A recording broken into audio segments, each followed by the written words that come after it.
呢個世代做爸爸媽媽，你面對嘅情況係資訊多、選擇多，但係偏偏時間唔多，所以你要好好咁樣運用你寶貴嘅親子時間。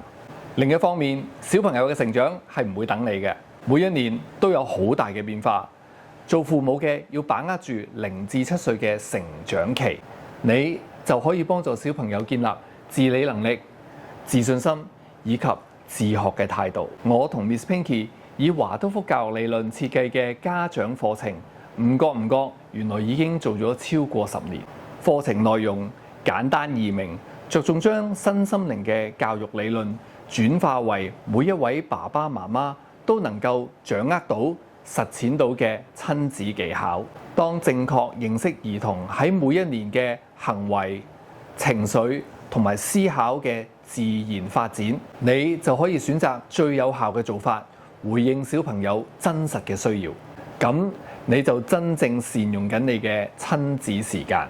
成為父母係上天俾你嘅祝福，識唔識得教就係你後天嘅努力。